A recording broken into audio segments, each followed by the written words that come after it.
Hello， 大家好，我係阿 Paul 啊，溫哥華地產專家。今日咧，我哋帶大家嚟睇 Richmond 呢個3房嘅單位，仲要 under 100萬嘅，有景觀嘅。不如大家入去睇下。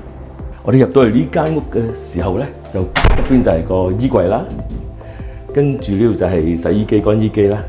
我哋轉嚟呢邊睇下個客廳先。我哋嚟到個客廳呢一度咧，大家可以睇到呢個係一個 corner unit， 呢邊向東同埋呢邊向南。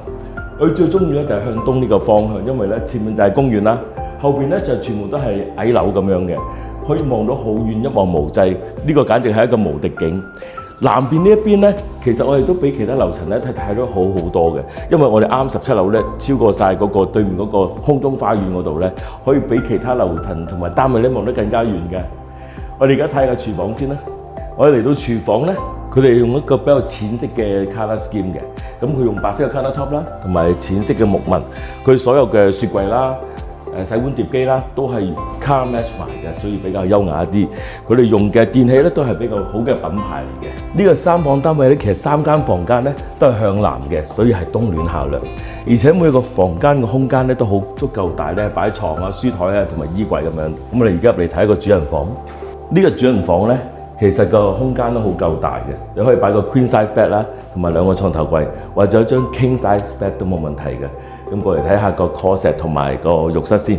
咁呢邊咧就有兩邊嘅 closet 啦 ，L shape 嘅 closet 可以擺到好多嘢啦。浴室裏邊咧就有bathtub 啦、shower 同埋 double sink。我哋而家喺個大廈嘅對面嘅公園嗰度，呢個單位咧就係其實就喺上面咧東南向嗰個單位。咁咧個景觀咧啱啱咧就望住呢個公園。因為呢個公園咧會係 permanent 嘅，所以咧會望過嚟嗰陣時咧會一望無際，係完全冇攔冇阻嘅，非常之靚嘅個風景。呢個公園個設計咧，我覺得非常之靚嘅，啲花草啊，方便你可以帶狗嚟散步啦，又可以帶啲小朋友去玩瀡滑梯啊、千秋嗰啲啦。咁亦都喺啱啱喺正嘅泳池側邊，所以每一樣嘢都好 centralize 嘅，好方便嘅。呢個單位嘅住客咧就可以享用晒所有嘅clubhouse 嘅設施嘅。呢個 clubhouse 叫做 Diamond Club， 咁咧裏邊有好多唔同嘅設施，包括游泳池啦、羽毛球場啦、籃球場啦、卡拉 OK 電影院啦、模擬嘅高爾夫球場。如果大家對呢一個3房 Richmond 單位有興趣嘅話咧，記住 message 我或者留言俾我。我係阿 Paul， 溫哥華房地產專家，我哋下次再見。